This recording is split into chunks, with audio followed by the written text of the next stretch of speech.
The emergency alert blared through my phone at exactly 11:47 p.m. My half-finished beer trembled in my grip as the high-pitched warning siren howled through the town's speakers. Emergency alert, do not fall asleep, stay awake at all costs. If you see someone asleep, do not attempt to wake them. I blinked at the screen, rereading the words, my stomach knotting up. The TV in my small cabin flickered, the broadcast interrupted. A static-filled voice repeated the same message. The emergency sirens kept wailing. Outside, my neighbor, Old Man Kearns, stepped onto his porch, his weathered face twisted in confusion. "The hell's this nonsense?" he muttered. I didn't have an answer. Fraser was a remote town, hidden deep in the Rocky Mountains. Tourists came for skiing in the winter and hiking in the summer, but we locals, well, we stayed because it was home. And in all my 30 years here, I'd never seen an emergency alert like this. Then I heard it. A scream. Not the kind you hear when someone stubs their toe or even breaks a bone. This was pure, guttural terror. My pulse spiked as I rushed inside and locked my doors. I didn't know what was happening, but every instinct screamed danger. I grabbed my shotgun from the rack above my fireplace and checked the shells. Then I heard my phone vibrate. A text from my buddy Caleb. "Holy shit, something's wrong. Mom fell asleep." Her eyes. Jesus, her eyes. "Don't sleep, man, don't sleep." I didn't get a chance to reply before another scream rang out, this time much closer. I peeked through my blinds and saw Mrs. Lee from the diner standing in the middle of the street, clutching her face. Her husband Daniel lay on the pavement beside her, unmoving. His chest rose and fell in a slow, unnatural rhythm, like something was breathing through him. Mrs. Lee backed away from his body, but then Daniel's eyes snapped open. My breath hitched. His pupils were gone, replaced with an empty black void. His mouth stretched open, too wide, as if his jaw had come unhinged. Then he screamed. A sound that didn't belong to anything human. I stumbled away from the window, my heart hammering. What the hell was happening? Another alert flashed on my phone. Do not attempt to wake them. Do not listen to them. If you sleep, you will die. I gripped my shotgun tighter, my hands slick with sweat. Then my power cut out.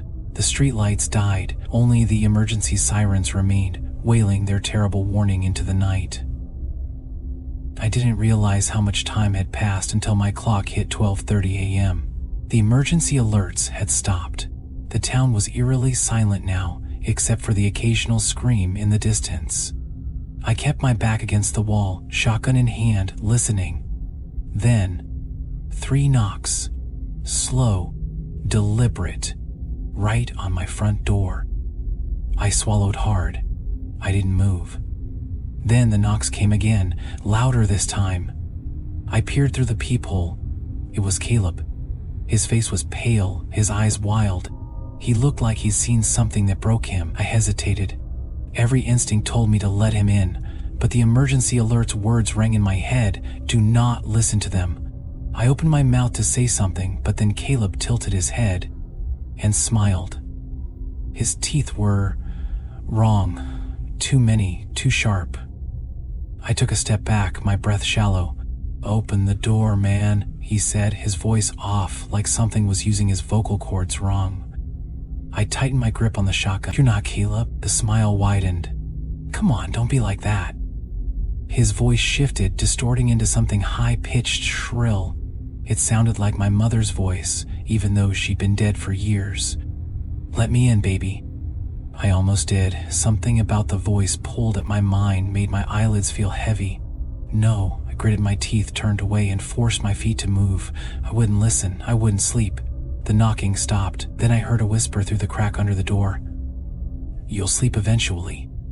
I covered my ears and backed away. That was the last time I heard from Caleb. I don't know how many people were still alive in Fraser. I didn't dare check. My body screamed for rest. My vision blurred, but I knew if I slept I'd end up like Caleb, like Daniel. Then the town's emergency radio crackled to life. A voice, weak, barely human, spoke. "This is Sheriff Gibbons, if anyone is still out there." Static swallowed his words, then a painful rasp. "They're inside our heads. They want us to listen. Don't listen. Don't." Silence, then a whisper over the radio. "Sleep. The moment I heard it, my eyelids dropped. No. I dug my nails into my palm, the sharp pain snapping me back. I grabbed the remote and hurled it at the radio, smashing it into silence, but the whisper had done something. I felt so tired, my body wanted to shut down. I grabbed a kitchen knife and dragged the blade across my forearm, just enough to feel the sting. Anything to keep me awake. I must have blacked out for a moment. A faint tapping woke me up, my heartbeat stopped. I turned my head slowly. A shape stood outside my window. Not Caleb. Not anyone I recognized. It was tall, wrong. Its limbs were too long, its fingers tapping rhythmically against the glass. It didn't have eyes, but I knew it was looking at me. I didn't move. It smiled. I didn't breathe. Then it spoke. Almost dawn. My blood ran cold, then it was gone. I didn't sleep. As the first light of dawn broke over Fraser, I realized the sirens had stopped. The air was still, the town was silent. I stepped outside, shotgun in hand. Bodies littered the streets. Their eyes were hollow, their mouths frozen in eternal screams.